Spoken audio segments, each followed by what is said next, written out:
Magandang greetings po. I am Axel Tirimoho and I will explain kung paano namin ginawa ang aming homepage para sa aming hotel booking system.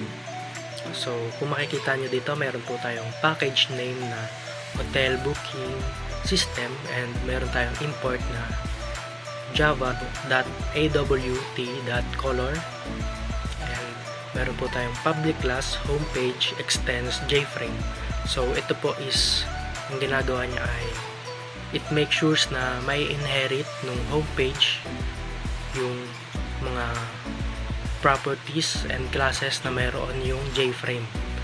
And then sa baba po is meron po tayong block of code na public static void main string args, and ayong pong nakapalaman dito is minimake sure po niya na magra-run yung code natin ng maayos, and automatically naman din po siyang nalabas kung tayo po ay gagamit ng window builder sa ating Eclipse. And then sa ating line 39 meron po tayong constructor na homepage na mayroong property na set default close operation na jframe.exit or close. Kapag clinic po natin yung close button is magko-close po yung ating frame, and then meron po siyang set bounds na 600 pixels sa x-axis and 100 pixels sa y-axis, and then meron po siyang initial na size na 40 pixels para sa width and 300 pixels para sa height. And meron po tayong content pane equals new jpanel, and then content pane dot set border new empty border na mayroon pong 5 pixels kada sides nung ating content pane. And dito po sa ating content pane, dito po natin ilalagay lahat ng components na gusto nating ilagay sa ating frame.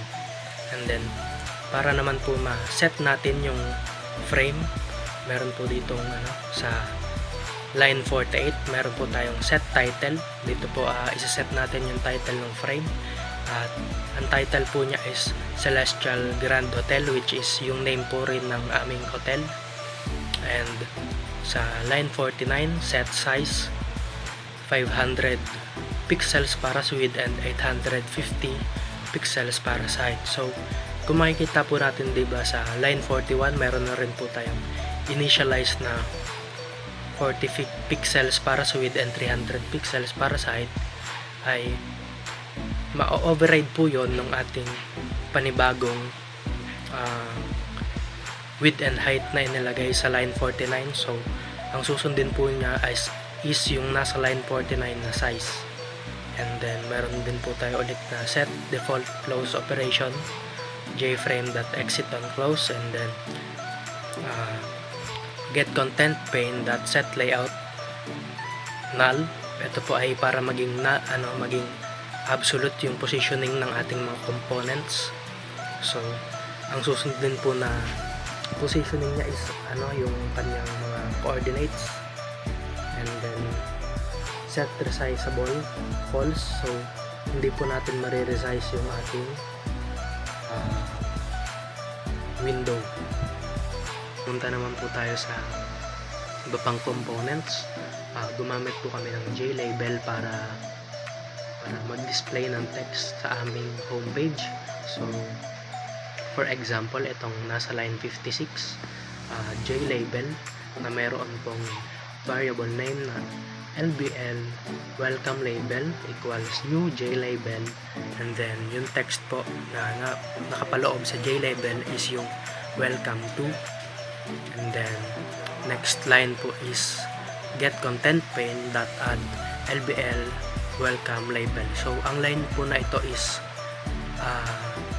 ina-add po niya doon sa ating content pane yung ating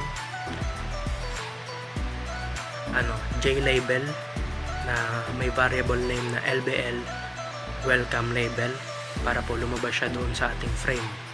And then nag-set po kami ng properties doon sa ating JLabel. Nag-set po kami ng font, para po mailagay po namin yung font style na bunch rift, and then font weight na plain. So pag sinabi pong plain yung font weight is normal text lang po siya, hindi siya bold or anything, plain text lang po. And then font size na 28, and then nag-set po kami ng foreground color white. Is ito po ay ginagawa niyang color white yung ating text. And then set bounds, ito naman po is yung positioning niya doon sa ating frame, kung saan po siya lalabas doon sa ating frame. And then ganun din po yung process na ginawa namin sa ibang J-label. For example, ito pong LBL hotel name label, ayan po. So ganun din po. Ang laman po niya is Celestial Grand Hotel. Ito naman po yung title, or name ng aming hotel. And then get content pane dot add LBL hotel name. Add po natin siya doon sa content pane para lumabas po siya doon sa ating frame.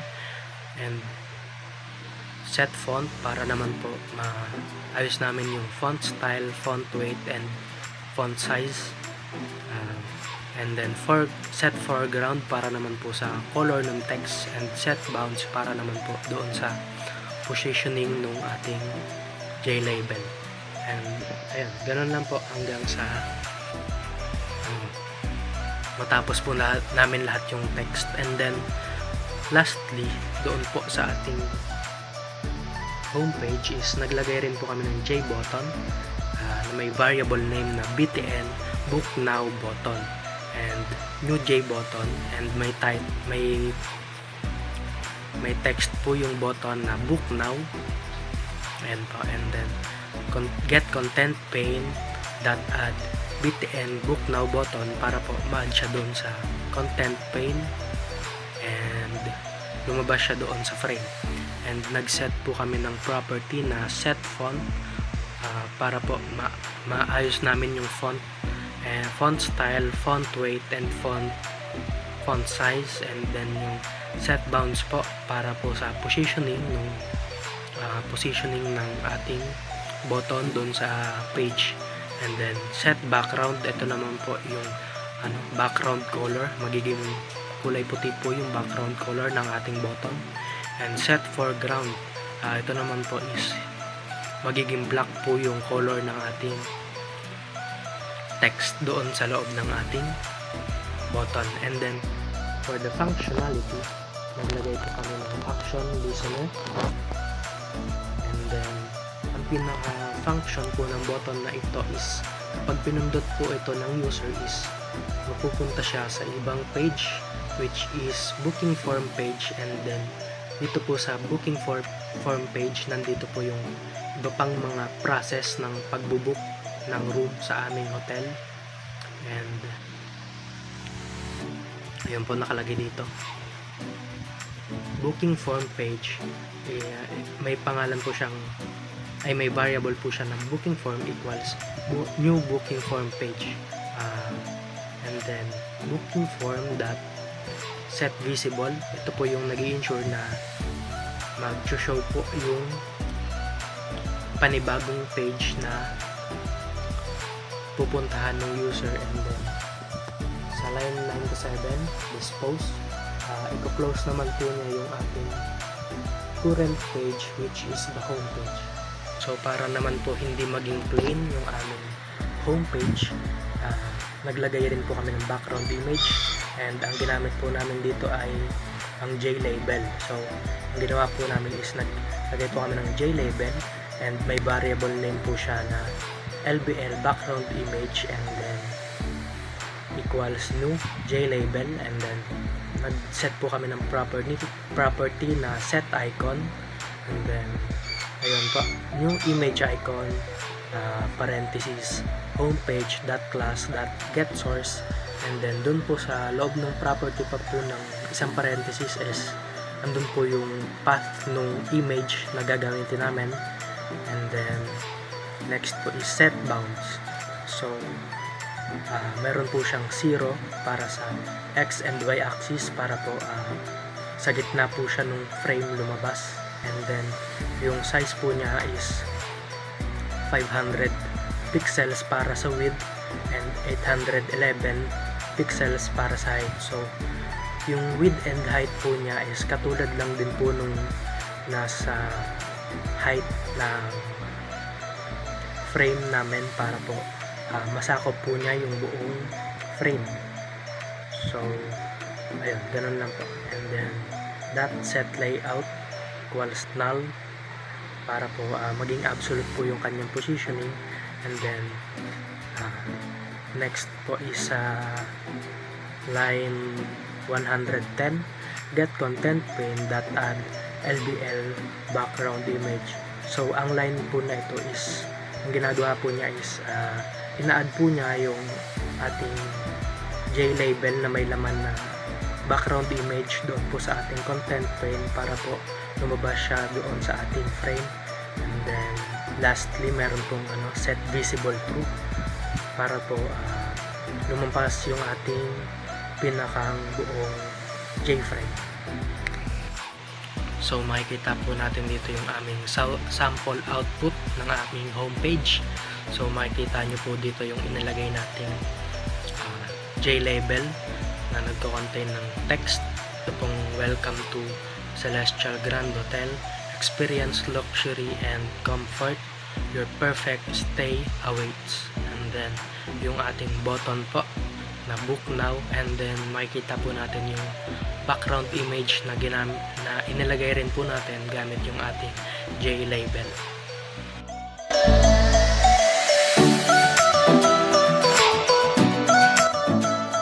Dangal greetings po, I am John Michael Achico and I am here to explain to you the functionality of the button in the homepage. So dito po, makikita po natin sa JButton na naglagay po tayo ng action listener para po magkaroon ng action yung JButton na book now. And naglagay lang po ako ng override din dito para lang po ma-check if may errors dun sa mga method na nilagay ko po dun sa loob ng action listener. So, bali dito po sa loob ng action listener, naglagay po ako dito ng booking form page, booking form, new booking form page, and also booking form, set visible true, and also dispose. Ito po ay para lang po ma-open yung booking form page at ma-close din po yung current frame which is the home page. And ayun, so dito, explain ko po, ito po, ang ibig sabihin po nito ay paglalagay po nung pag-open ng booking form page dun sa action na yon, sa functionality. And then dito naman po sa set visible true ay para lang po maging visible yung frame na bubuksan natin. And then dito naman po sa dispose ay para lang po ma-close yung homepage and mag-proceed po siya dun sa booking form page. And then next naman po, dito naman po sa booking form, explain ko lang din po yung this na nilagay po natin, which is yan, set visible true. So kaya po hindi ako gumamit ng JFrame button kasi nga po yung booking form page ay nag-extend na rin po sa JFrame, so hindi na po natin kailangan na maglagay pa ng JFrame ulit dahil naka-indicate na po dun sa public class ng booking form page na itong class na ito ay type na po siya ng JFrame. So pwede naman pong itong this na lang yung ginamit, kaya po this po yung ginamit namin. From dito and dito din, sabi nga dito, no need to create a new JFrame kasi nga po meron na pong extended yung class ng JFrame. So kaya po this na lang po yung ginamit namin instead of JFrame. So dito po, pag nirun po natin yung program sa homepage at pinindot po natin yung book now button, magpo-proceed po siya sa booking form page. Ayan. So ito po yung naging function nung kinode natin na kung saan yung homepage ay madi-dispose and then yung booking form naman po yung magpo-proceed or magbubukas sa ating page.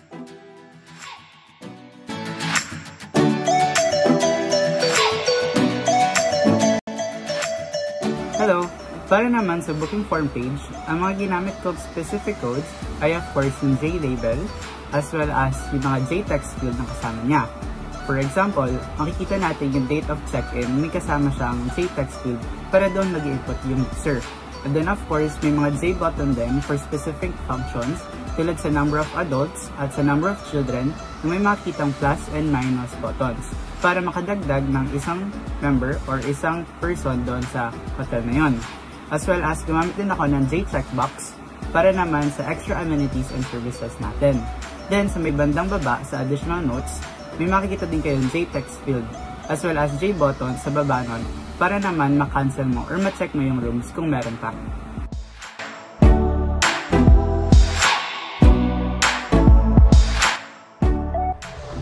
Okay, so now let's take a look at the code for the booking form page. And as you can see, in the first line we have the packages and the imports. Imports from the abstract window toolkit and imports from the Java string. And the next is the class declaration, which is the booking form page. And it extends to JFrame, which means basically the class becomes a JFrame, and then within that class is a bunch of private objects. It has been initialized, most of it has been initialized. The next would be the main method. It is the starting point of the program. It's where the program starts. Then the booking form page, it initializes our JFrame, and the next would be a private string array, which is named get booking data. So what this basically does is it collects all the user input and inputs it in a string. Then the next is it initializes our JFrame. It sets the bounds and sets the default close operation of the JFrame. Then next is the panels. We have inserted the panels that hold everything, and we also added a scroll pane so you can scroll. Then the next would be the input fields. Now each input field has a label on them. So after each label you have a input fields, and what you put in that input fields gets saved onto the string earlier. Now on this section of the adult and children counters, there are plus and minus buttons. So what it does is it adds 1 or minuses 1 on the integer that is displayed on the adult and children text box. Then for the next are the checkboxes. So on these checkboxes there are multiple selections of options. So what you select on these checkboxes would be save. Then there is another big text box or a JText area for the additional notes. And the buttons at the end of the frame, which is the cancel button. What it does is it disposes of the current window, and then the check rooms button, which transfers you to the next page. That is all.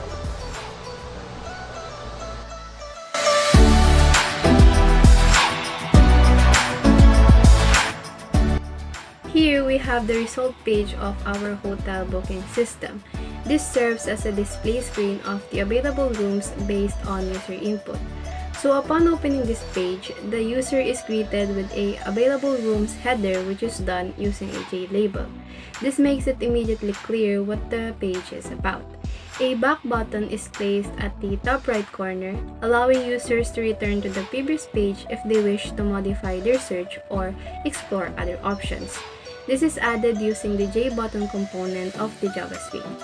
Below these are the details about the room. First, a user will be able to see an image of the room, which is displayed using the image icon class placed inside a JLabel. This gives the user an idea of what the room looks like before booking.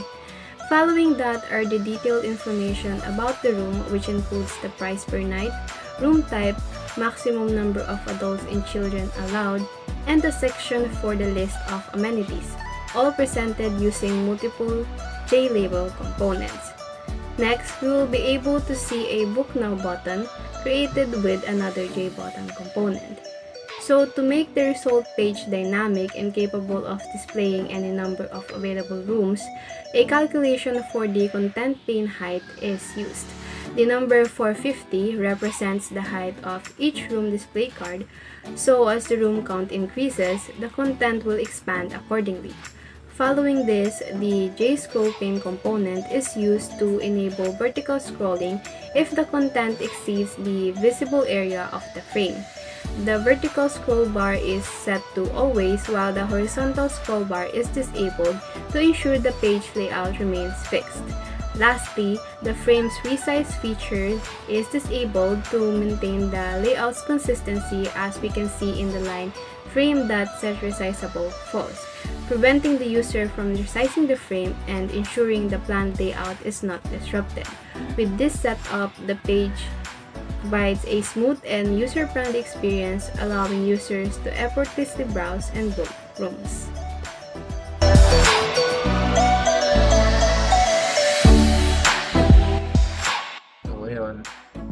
Greetings, Ma'am Rebana. My name is James Transfer T. Peralta, and nandito po ako para i-explain yung part ko, which is yung result page po ng aming hotel booking. So, para naman po sa result page ng hotel booking namin is meron po ditong 2D array, and bawat rows and columns po na ito ay may naglalaman na room name, ilan yung maximum children and maximum adult, tapos yung amenities na included po dun sa room na yun. Tapos kasama rin po dito yung path ng pictures para mag-display po siya dun sa output. And syempre nandito rin po yung frame and yung mga content pane kung saan din-display yung mga additional na instances. Para naman po dun sa loops ng rooms is kinoment ko lang po to room image kasi hindi ko pa po dina-download yung room image namin. Pero makikita naman po sa gawa namin na pag hindi ito naka-comment is mag-show yung pictures. So, ang mapapakita ko lang po is yung walang pictures na part. Pero nagana naman po. So, dito po sa unang loop is pag mababa yung adult count dun sa max adult is ipapakita niya yung mga available na rooms doon sa hotel na pwedeng i-book ng user. And itong part na to is specifically ipapakita niya yung mga features ng room para dun makapag-select si user ng rooms na gusto niya kunin or i-book for that day. And ito na mga label na to sa price, makikita niyo naman po ginamit ko dyan yung array na nandito sa taas. So, ginamit ko lang po yung index niya and 1 to 9 lang po yung index dyan. So, 8, 0, and room I, 8. And para naman po dito sa pag-display ng results ng rooms na available is naglagay lang po ako ng max adult kasi if wala tong text na to, pakita ko. Okay, naman tayo ng Tingnan natin.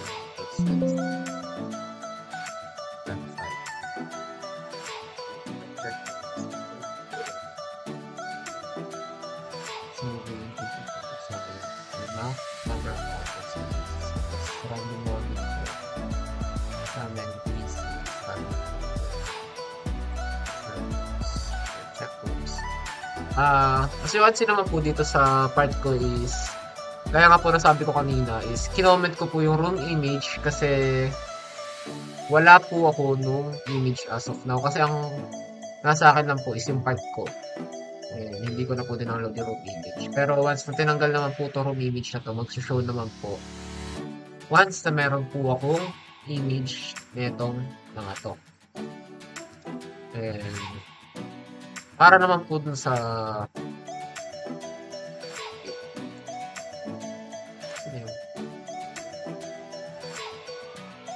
ito po yung sinasabi ko na labels sa pagbubook. If wala po itong max adult na to, papakita ko po. Pag wala po yung max adult case, ito lang po.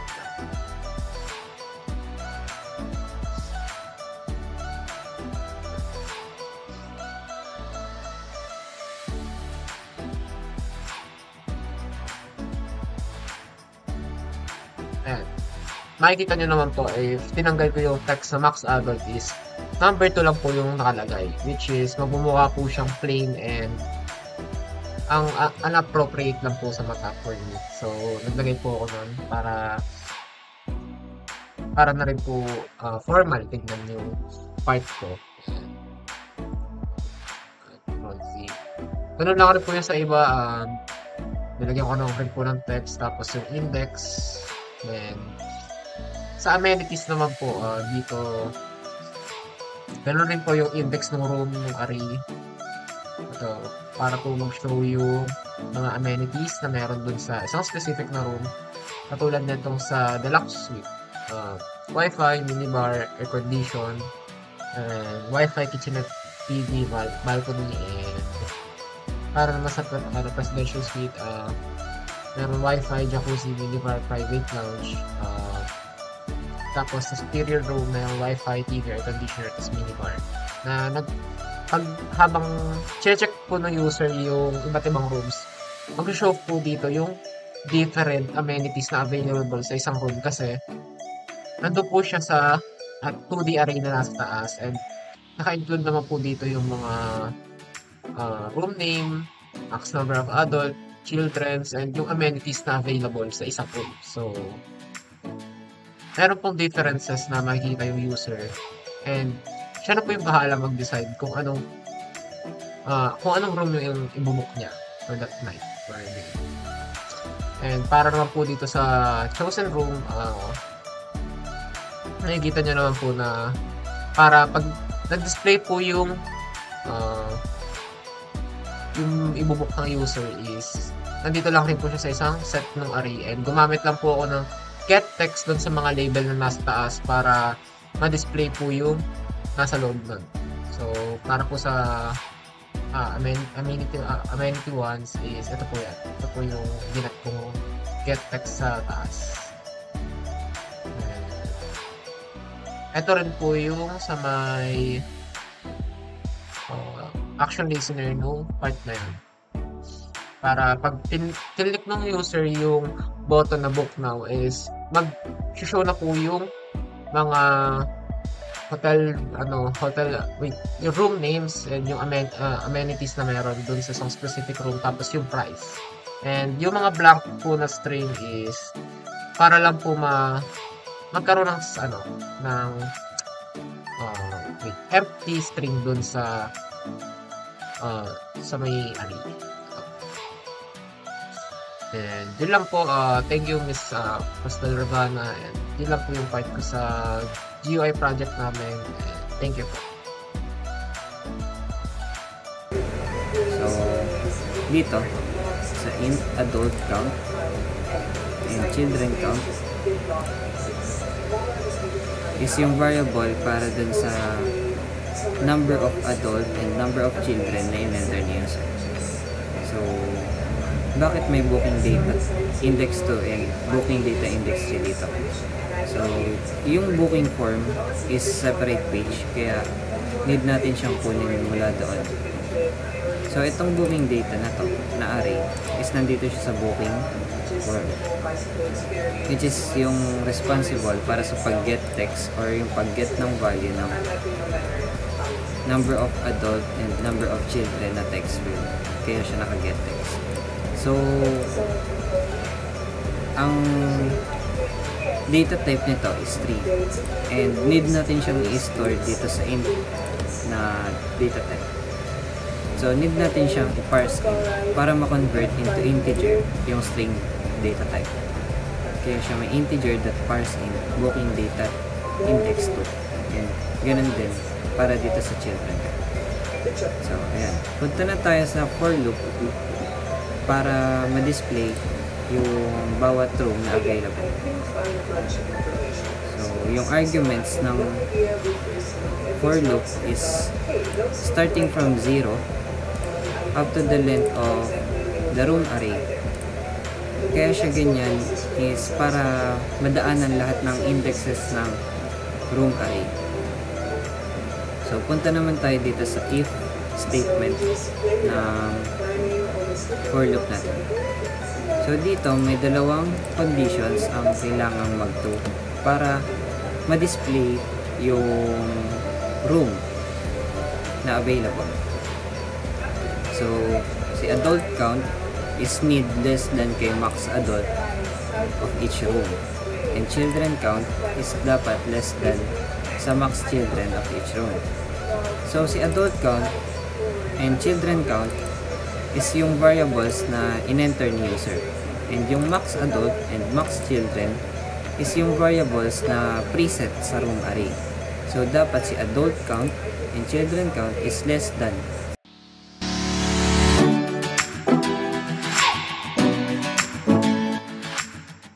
Meeting ng instructions para sa mga So, ngayon po, i-explain natin yung tool na ginawa namin, which is yung booking confirmation. So, unang-una, it's yung import statement. Ang import statement ay ginagamit para ipaalam kay Java na gagamit mo yung class na nasa ibang package file like JFrame, JPanel, JLabel, JButton, etc. Hindi mo makita sa Mr. Code yung hindi mo makikita sa output. Pero super important siya para gumana lahat ng part ng GUI. Kung hindi mo nilagay mga imports na ginamit mo, which ay pwede magkaroon siya sa code, which is makaka-error naman talaga. So, second is yung set title. Ito yung text na makikita mo sa pinakataas ng window, which is yung title bar. Kaya pag nirun natin yung program, malalabas yung window na nilagay mo, which is yung nilagay namin is yung booking confirmation. So, the third is set default close operation. Ito naman, hindi naman visible sa output, pero important din kasi pag sinara mo yung window, automatic mag-i-stop na rin yung program. So, kahit mukhang close na yung program, is tuloy-tuloy pa rin siya sa background, hindi lang napapansin. So, now is setback. Since setback, siya yung nagsaset ng style acquisition sa window. Ibig sabihin nito, gaano kalaki yung window, which is width and height. And siya lilitaw sa stream X at Y position. So basically, ito yung nakakontrol ang sukat at placement. So next is the content frame. Nakanal ang layout, which means manual yung positioning. Ibig sabihin, bawat components like labels and buttons ay mano-mano mong inaayos ng position at size gamit ang set bounds like X and Y and width at height. Kapag di nakanal, halimbawa yung flow layout, border layout, and grid layout, ay automatic na si Java ang mag-aayos ng position ng components based sa rules ng layout na yon. Next is, ang JLabel naman ay ginagamit to show text or images sa GUI. Hindi ito editable ng user, kaya parang display lang siya. Tapos, ang JRadio button naman ay ginagamit para magbigay ng options na pwedeng pagpilian ng user. Pero, kailangan mong iset up ang button group para siguraduhin na isang option lang ang pwedeng mapili. Kung wala yung button group, pwedeng mamili ang user ng maraming options. parang hindi na rin useful yung radio buttons, di ba? Kasi ang point ng radio button ay isa lang talaga yung pwede niyang mapili. So, ayan. Next ay ang J button. Ginagamit para maglagay ng button sa GUI na pwedeng pindutin ng user para mag-trigger ng action. Kailangan ng ad listener para magawa ng button yung tamang action kapag pinindot siya. Kung walang functionality, parang display lang din siya. So, we have the code for functionality and the other members will explain that part. And that's all. Thank you.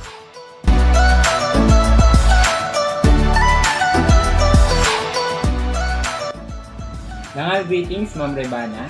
Explain ko lang po yung part ko sa GUI project namin, which is yung booking confirmation frame. So, kailan nga ba lalabas yung booking confirmation frame? So, lalabas yung booking confirmation frame kapag na fill upan ng user itong booking form. So, kapag click natin yung check rooms, lalabas naman yung results frame or yung results page, which is naglalaman ng mga available rooms. So, kapag nakapili na si user nung gusto niyang room, lalabas naman dito yung details ng booking confirmation frame, which is ito po yung part ko. Mula dito sa booking confirmation header hanggang max children. So, paano nga ba namin yung ginawa? So, magsimula tayo dito sa frame. So, gumawa kami ng frame para sa booking confirmation frame. Next naman is JLabel na magsiserve as header na magdi-display ng booking confirmation. Next naman po is yung JLabel ulit na paglalagyan naman po ng image nung hotel room na binook ni user. Next naman po is yung JLabel for room name na paglalagyan naman po ng room name na napili ni user. Next po is room number na paglalagyan naman po ng room number na napili ni user kanina. Next is yung number of adults, which is number of adults and number of children, which is like paglalagyan naman po nung wala naman po dun ulit sa pinili na room ni user kanina. So, saan nga po ba galing tong mga data namin? So, yung data po namin is meron po kaming array ng mga rooms and ginamitan po namin siya ng for loop para ma-display siya dun sa results page, and kapag kinlik po ni user yung book now, ma-extract po namin yung mga data na kinlik ni user na which is i-display naman namin po sa booking confirmation frame. So, yun lang po. Thank you po. So, para naman po sa result page, ang aking explain naman po ay ang total price computation. So, dito po meron tayong data type na double, tapos may variable name po siya, number of nights is equals to double dot parse double booking data index 8. So, ito po ay kukunin niya po yung numbers of night na in-enter ng user and i-store niya po sa variable na numbers of night. And then next po, mayroon po tayo ulit na double na data type na meron naman pong variable name na selected room price and equals to double dot parse double room price. So, dito naman po sa selected room price i-store yung room price ng room na napili ng user. And then meron po ulit tayong data type na double na mayroon naman pong variable name na amenity price, tapos equals double dot parse double booking data index 7. So, ito naman po, dito naman po i-store yung price ng amenity na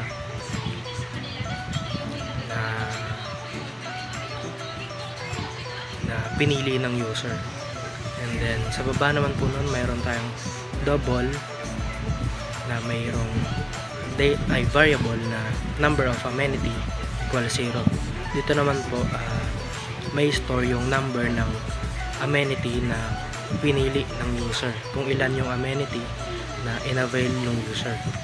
And then meron tayong string na may variable name na extra amenity list equals booking data index 5. So dito naman po, ito naman po yung listahan ng mga amenity na chinek ng user. And then next naman po, meron tayong for loop dito na mag-i-iterate doon sa amenity lists. And then meron po tayong if statement, and dito pong statement na to is i-check niya bawat character ng selected services na variable. Tapos if may $sign, ibig sabihin nun is may isang checkbox na na-check ng user, kasi sa bawat service may isang $sign para sa price ng service. And then yung atin naman pong number of amenity is mag-i-increment. And then sa baba po is yung total price na babayaran ng user is equals to number of amenity multiplied by amenity price plus number of nights multiplied by the selected room price. And then yung value po ng computation na yan is mai-store sa variable na total price. Next naman is ay coupon code calculation. So mayroon tayong array ng coupon codes dito na mayroong welcome 10, stay tonight, family fun, summer 2025, and loyal guest. Ayan po yung list ng arrays, list ng coupon codes na pwedeng magamit ng user. And then meron po tayong string user coupon code input equals booking data index 4. So dito po is may store yung in-input ng user na coupon code doon sa ating booking data. And then next po is mayroon tayong data type na double, at mayroon yung variable name na discount price equals to 50. So yung 50 po is yung mababawas na amount doon sa ating total price kapag tama yung nailagay ng user na coupon code. Next naman po is meron tayong for loop, and ito po ay mag-i-iterate doon sa ating coupon codes dot length, yung length po ng ating array na coupon codes. And then meron po tayong if statement na may condition na user coupon code input dot uppercase dot equals coupon codes index j. So ito po ay i-check niya kung may nag-match po ba na coupon code doon sa ating array. And next po is mababawasan po yung total price ng discount price. So yung total price po is magkakaroon ng discount na 50. And then next po is i-display po yung discount para po dun sa coupon code, and gumamit po kami dun ng JLabel. Ayan po, meron po siyang variable name na label confirmation coupon code equals new label, and then meron siyang string sa loob ng coupon code $sign plus discount price, which is yung 50. And then ayun, naglagay po kami ng property na set font para po dun sa font ng JLabel, and then font na plain, and then font size na 15. And then naglagay po kami ng set bounds para po dun sa magiging placement niya doon sa screen, and in-add po namin siya doon sa frame ng confirmation page. So next naman po ay i-explain ko ang cancel button and pay button. So sa cancel button po is gumamit kami ng J button na may variable name na btn confirmation cancel, and then equals new JButton cancel. And naglagay po kami ng property doon sa button na set font para po mailagay namin yung font style na Arial, and then font weight na bold, and then font size na 15, and then naglagay rin po kami ng property na set bounds para sa positioning niya doon sa ating frame and yung kanyang size. And then para naman po sa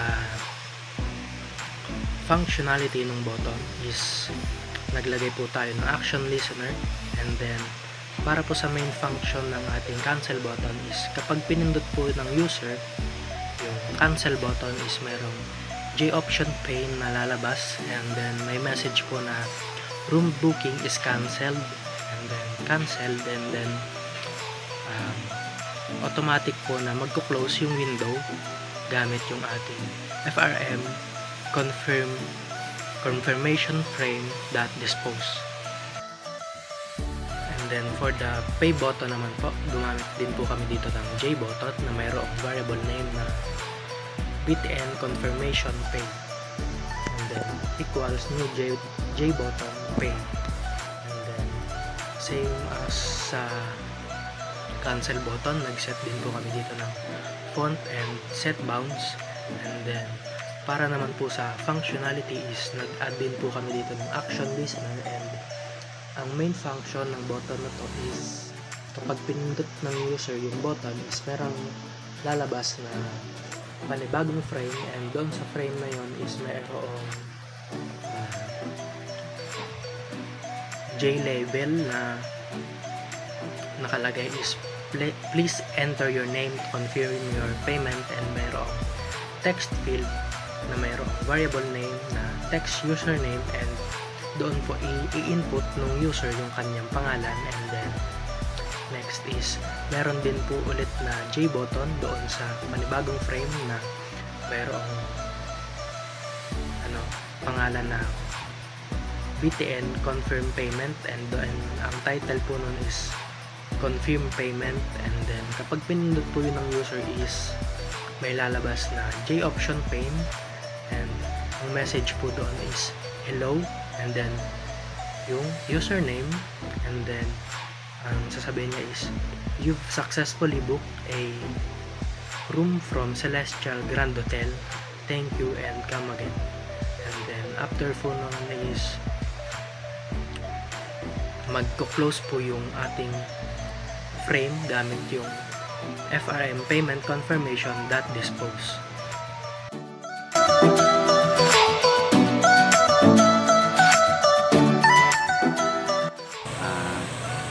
Ngayon naman po is ipapakita ko na po yung final output ng midterm project ko na. So, tara na po natin yung program.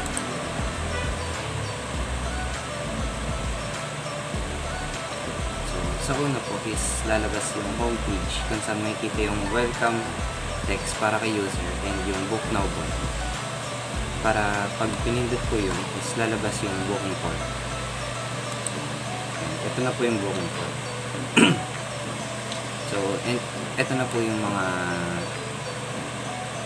text fields na pifill upan user para lumabas yung results doon sa result page. September 25, 2025. Number of nights is 2 nights. 12 PM ang check out. And number of adults is 2, and there's 2 children. So sa coupon code is maglagay tayo ng tamang coupon code, and welcome 10 ay isa sa mga coupon code na nasa data natin. Check natin lahat ng checkboxes and maglagay natin ng additional notes. Yung after reading.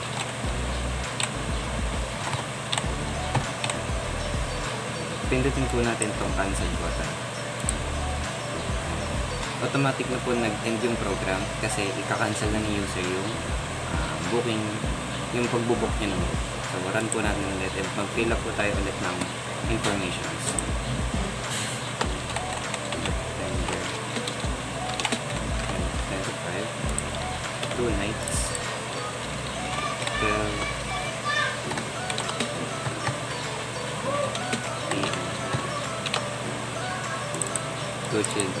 to adults. Welcome 10. Check natin lahat ng checkbox. Please.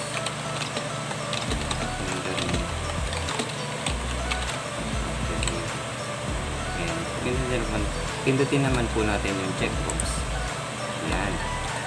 And ito na po yung mga results na nag-match doon sa information na nilagay ni user. So, meron 1, 2, 3, 4, 5, 6 out of 10 rooms yung nag-match sa information ni user. So, pili po tayo ng isa dito and piliin natin itong penthouse suite. Book. Yan, lalabas po dito yung room information na napili ni user, which is itong penthouse suite, yung room name, room number is 5, and yung max adult na kayang i-accommodate ng room na to is 6 and 4, which is tama kasi there's only 2 children and adult sa nilagay ni user. And ito na yung room price, $799.99. Ito yung mga prices ng extra services na chinek ni user sa checkbox: baby crib, late checkout, daily room cleaning, and early check-in. Pare-pare silang $5. And yung coupon code, tumama yung coupon code na nilagay natin. So, may less than $50 na. So, total, 1,569. Tapos, pili tayo ng ating payment method, which is GCash. Pinutin natin yung cancel. So, room booking is cancelled. Tapos, kapag in-okay natin ito, is automatic na din mag-close yung program since nag-cancel na si user ng kanyang booking. So, fill upan ulit natin.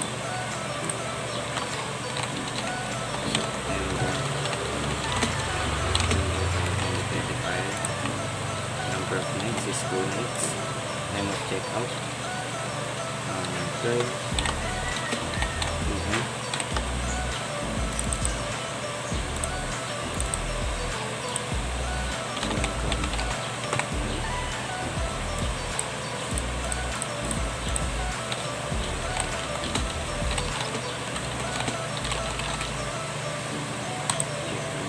Hanapin natin si penthouse suite. Book na. Ayan. GCash. Tapos, pindutin naman natin si pay button. Ayan. Lalabas si confirmation payment kung saan hihingin natin ng program yung name user para mag-serve as confirmation sa payment. Ayan natin. Vendor.